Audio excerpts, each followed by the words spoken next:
Bonjour à tous, bienvenue dans cette nouvelle vidéo. Je vous propose aujourd'hui de faire un tour complet, non pas du potager, mais des semis que je peux avoir dans la serre, des semis que je peux avoir aussi dans mon meuble à semis. C'est la première année que j'utilise cette technique et vous allez voir qu'il y a des différences notables de vitesse de croissance, notamment sur des cultures comme le poivron, le piment, l'aubergine.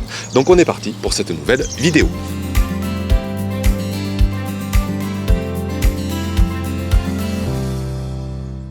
Alors on commence avec trois semis qui sont assez similaires, le semis de piment, de poivron, d'aubergine. Moi ici je les avais semés entre début et mi-février dans des petites barquettes.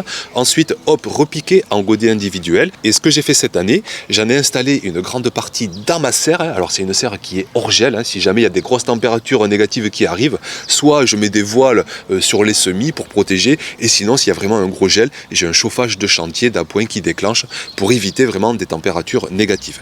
Et une autre partie, je l'ai mis donc dans mon meuble à semis. C'est la première année que j'utilise cette technique.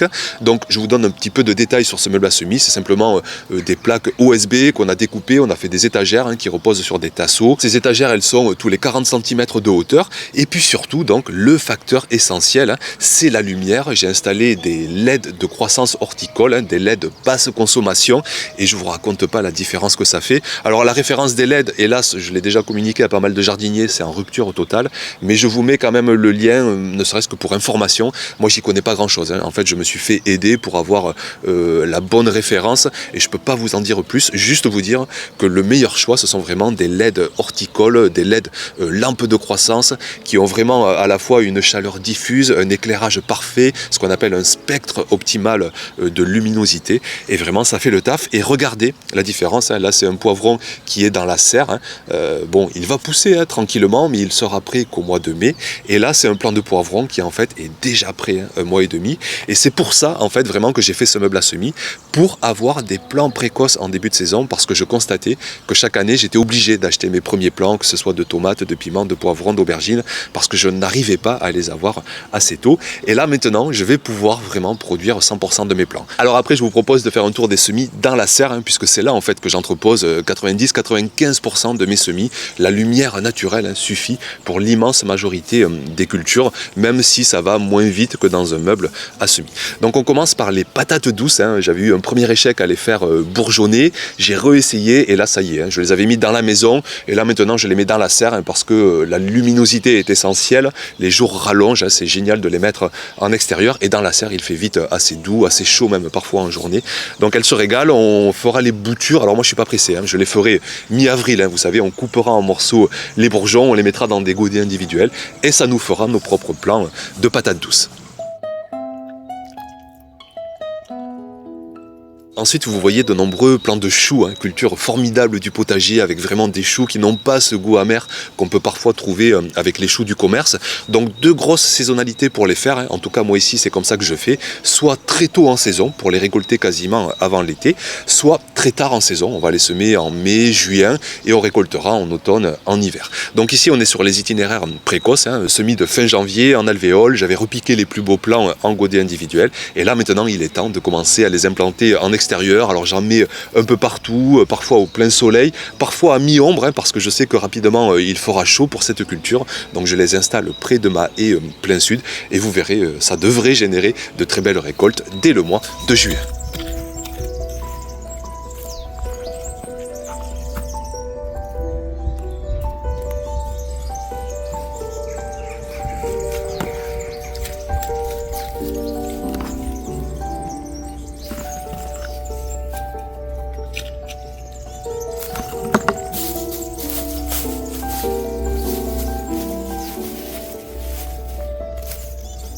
Après on passe au semis de blettes, j'en ai fait des quantités innombrables cette saison parce que à la fois je remarque qu'on s'en régale, on adore vraiment cette culture et puis souvent aussi on en manque parce que on mange de saison mais on congèle aussi, ça se congèle très bien, les blettes vous prenez un minimum de temps en cuisine, vous balancez les feuilles là dans un faitout, un peu de crème et hop c'est facile à congeler et ça nous permet de consommer des blettes en arrière-saison quand le potager commence à se vider.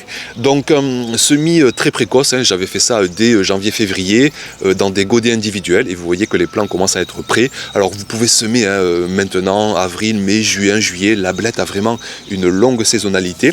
Donc ici, semis précoce, les plants sont prêts comme les choux. Je commence à les installer en pleine terre. Je prends là dans ma cagette et je vais en mettre un petit peu partout au potager.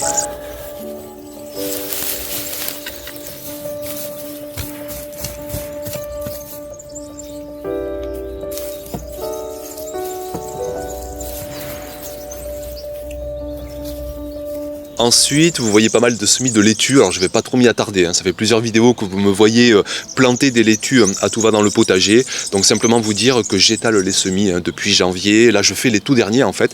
Après je vais arrêter parce qu'on ne mange pas de laitue en plein été. Et je reprendrai les semis de laitue en arrière-saison. Donc là je plante mes tout derniers godets en extérieur. En même temps que mes choux, en même temps que mes blettes. En même temps aussi que du fenouil. Ça je vous en parle pas souvent. Mais pareil c'est un semis là que j'ai en ce moment dans la serre. J'avais semé ça en barquette, repiqué les plus beaux plants en godets individuels et donc j'embarque tout ça avec mes autres cultures et j'implante. Alors pour ceux qui me connaissent, ici j'ai vraiment pas de plan d'implantation défini à l'avance. Je vois un peu le potager comme un Tetris, j'imbrique au fur et à mesure de mes semis, de mes cultures et là par exemple donc entre les choux, les blettes, le fenouil, les laitues, je prends tout ça dans ma cagette et je vais au potager et je regarde la place de libre, je me mets à droite à gauche et j'installe tout ça tranquillement à partir de la mi-mars, sous climat doux. Je le répète, ce sont des cultures qui résistent à de petits gels, qui se régalent de la mi-saison, donc en avant pour les planter en pleine terre.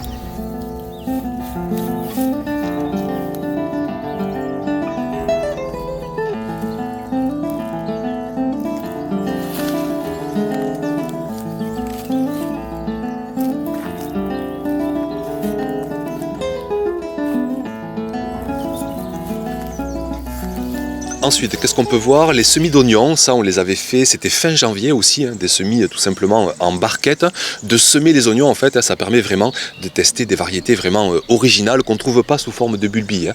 Donc ici, j'ai installé des oignons en bulbes qui sont déjà en pleine terre, mais j'ai aussi semé des oignons et donc on le verra dans de prochains épisodes. Je pense que je les planterai que dans 15 jours. J'attends que les plants soient vraiment bien épais, bien trapus, bien costauds. C'est quand même assez long, vous avez vu depuis fin janvier, mais je vous répète, je ne suis pas pressé. Donc semis d'oignons, ça pousse tranquillement et on installera ça dans les semaines à venir.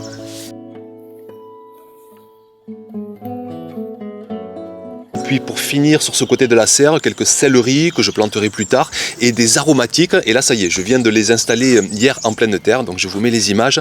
Donc les aromatiques, toujours pareil, ça résiste à de petits gels, ça se régale de fraîcheur plutôt que de chaleur. Donc je me décide vraiment à les installer au plus près de ma haie plein sud. Vous voyez la différence de luminosité, des parcelles à côté qui sont plein soleil. Et là c'est vraiment tamisé, c'est à la mi-ombre. Ça va être parfait pour ces aromatiques, que ce soit basilic, ciboulette, persil. Donc je me décide à planter tout ça. Alors c'est une parcelle paillée, donc comme à chaque fois je me pose la question, est-ce que je dépaille, est-ce que je dépaille pas? Je commence à planter sans dépailler, mais rapidement, comme chaque fois en fait que je fais des plantations assez denses et que j'ai un paillage épais, je trouve que c'est vraiment pas évident c'est galère à faire des trous rapprochés. Donc au départ je plante dans le paillage et puis après j'en ai je trouve pas le mot, mais bon j'enlève le paillage pour plus de praticité, plus de simplicité. Je plante ça tout simplement dans mon sol dépaillé, quitte à remettre par la suite un peu de paillage pour vraiment éviter trop de chaleur et puis pour vraiment protéger. J'ai vraiment moi cette conscience à protéger l'activité macrobiologique du sol, la nourrir aussi. Donc j'essaie d'avoir un maximum le sol paillé. Mais là donc pour cette plantation d'aromatiques, je vais au plus simple, je vais au plus pratique.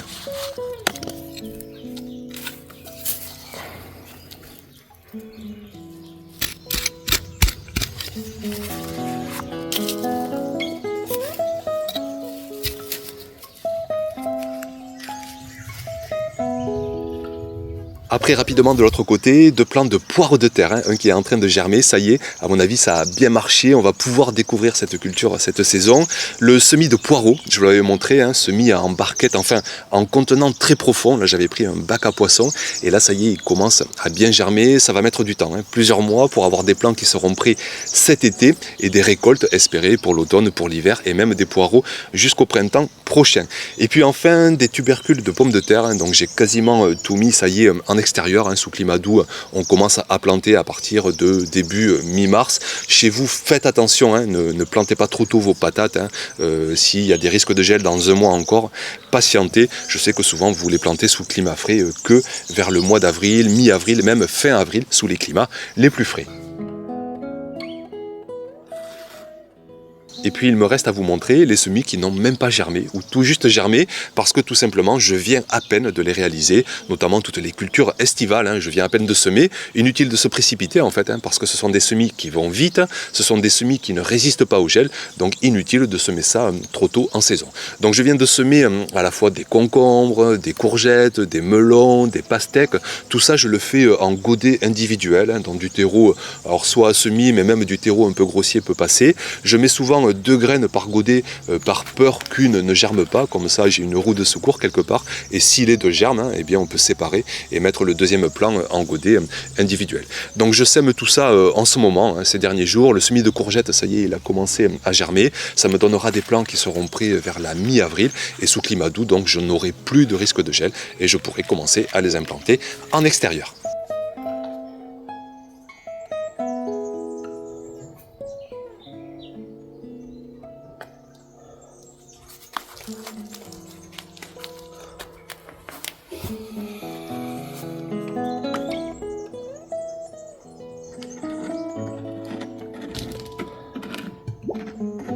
Et puis enfin pour finir, je vous parle des semis à la fois que vous ne voyez plus et des semis que vous ne voyez pas encore. Donc les semis que vous ne voyez plus, eh bien tout ce qui est fèves en godet, petits pois en godet, mange-tout en godet, les premiers itinéraires aussi de betteraves en alvéole, eh bien ça y est, tout ça est déjà implanté en extérieur. Il fait maintenant largement assez doux pour ces cultures, pour être installé en pleine terre. Et puis les semis que vous ne voyez pas encore, eh bien je pense aux semis de courge. Ça va tellement vite ce semis, je vais le faire que début avril. Les semis de haricots aussi, j'en fais quelques-uns en godet. Pareil, ça ne supporte pas le gel, ça va très vite, donc je les sèmerai que vers la fin du mois. Je pense aussi au maïs, au tournesol. Ça, ce sont des cultures qui ont besoin de tellement de chaleur. Je ne suis pas pressé pour les implanter en extérieur et donc je ne suis pas pressé pour les semer sous serre.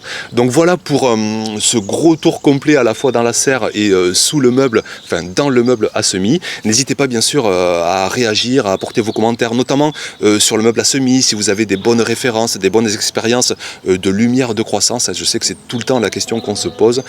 Qu'est-ce que je peux apporter comme éclairage si je me décide à apporter justement un peu de lumière à mes semis. Donc merci beaucoup pour votre attention, d'être passé par ici et puis à très vite bien sûr pour continuer cette saison 2024 au potager. À bientôt, ciao.